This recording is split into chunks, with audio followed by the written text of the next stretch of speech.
Hello, I'm Dr. Anamika Raghuvanshi. I'm a BNYS graduate, and today I'm here to share my experience of how I, being a North Indian, stayed in the South for 5.5 years and completed my graduation without any North Indian friends or anyone from the North typically.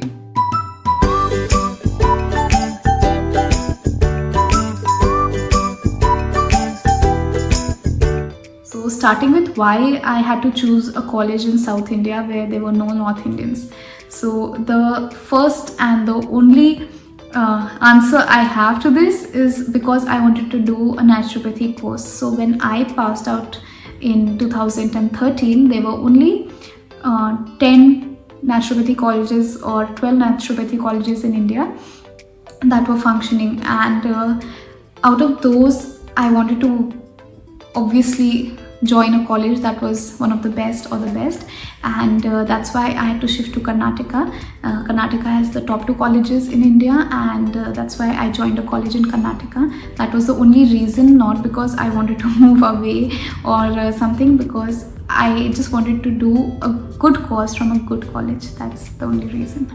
And were my parents supportive about it? They were damn supportive. My parents have always been very supportive, and of course they were not very happy of me, going so far because I'm the only child, because because they had like issues with safety, or they were worried if I would be able to adjust and everything. But they were very supportive, and they always told me that okay, you're going there to study, so just do your part, and you can come home whenever it's possible. And that is how it went. The major reason why I would not suggest you to go if you're a North Indian to the South would only be one, and that is it's far. Like you have to travel 3 days by train, or you have to take a flight, and that also takes a long time if you live in some rural part of North India like I did. I lived in the mountains like somewhere, so it takes at least 12 hours to reach your house. So if there's some kind of emergency, or you really are missing home, or there's something that you want to do and go home just for the weekend, just forget it. That's not happening. And you have to try and live in South for the entire year, and only when your exams finish, or twice a year you can go home, or only when your exams finish for the academic year you can go home. So that is one painful thing about being a North Indian in a southern part, or living like that. About the language, there are many languages that they speak in the South. There is Kannada, Malayalam, Telugu, Tamil.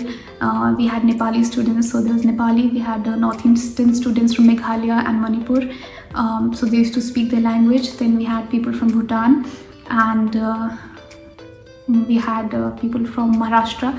But North Indians were very less, but all other states were a lot. And if you're someone who likes to be in a group, and you just like to speak in Hindi or relate to what others are saying, then it gets very difficult, because first you need to go adjust there, understand the culture, understand their languages, and understand their sarcasm, understand their jokes, everything. And then you are like, okay, now I feel a lot more comfortable here. So that is one thing. And there you won't find any North Indians to talk to, so you have to make friends with the South Indians, which is great because they're good people and they're very accommodating. But if you are someone who was missing home a lot, and if you're someone who cannot live without your family or your friends from the North, then it gets very difficult. So that is one piece of advice, that if you are mentally strong, then only you should shift to the South and do this course. Now let's come to the expectation versus reality part. We have to get this clear in our head that we are going to the college to study. It's not a Karan Johar film where everything is so bright and is having so much fun and no one is seen studying. No, it's completely not like that. You will see everybody studying all the time. People studying throughout the night, people study throughout the day, especially during exam time when we have 1 month leave to study. You would see students just everywhere lying down like zombies and studying, because it is a medical course and you cannot take it lightly. You have to pass it, or you have to get your distinction or whatever rank you want, or like in general you just need to pass it and understand the concepts, because you're going to be a doctor. This is not going to be a joke. So you just have to be very conscious of what you're doing. And if you just want to have fun, I don't suggest this course for you, because first of all, the colleges are very strict, they won't let you have the fun you want, and your entire day is very packed. They're not like 2-3 lectures a day, there are 8 lectures per day, plus yoga class and a meditation class and a prayer class, and at night you have 2 hours of study hour, which is compulsory. You cannot use your phone, you have to study. So they'll really make sure that they're preparing you to be good doctors or good naturopaths, and you're not wasting time, or you're not just playing around with people's lives. So you have to have a very strong mindset that you're going there to dedicate 5.5 years of your life just to studies. And of course there's fun in between. I'm not saying that it's totally bland, or it's going to be very boring. There is fun, but whatever you see in movies, it's not like that. You will have events where you can interact and you can watch shows and cultural activities, but it's a lot more like school than a college that you can imagine. So, and if you're disciplined, it's well and good. If you're not, they'll teach you that. So especially if you're a North Indian and you go to a southern college, they will teach you discipline like mad, and the clothes have to be very decent, and you cannot wear anything you want to a college.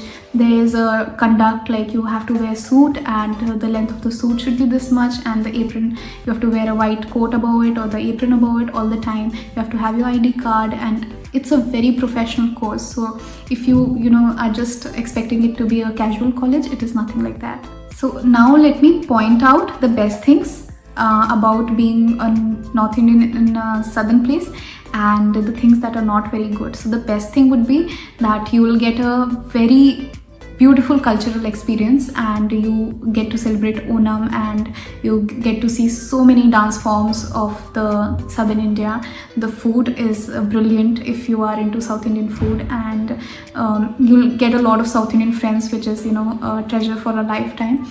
So these are the main things. And what is not good is, of course, the distance from your house. Like, you cannot just go suddenly to your place if you are feeling homesick, and you have to be mentally strong. That is the major part. Like, it's not a casual thing that you can just pull it off, and for a 6-month duration or 1 year. It's a 5.5 year duration, and you cannot just drop out. It's a big decision. So once you are making up your mind to go to the south, or any place for that matter which is away from your house, you have to be mentally very strong, that what is the purpose, and are you really into the field that you're trying to pursue. So once you have made up your mind that yes, this is what I want, only then do it, because there'll be many instances where you might regret coming, but you have to hold yourself and keep repeating it to yourself that no, I'm for a bigger purpose, and I'll do well in life. So that is my only piece of advice. Don't think about the college for a day and decide. Think about it for at least a week.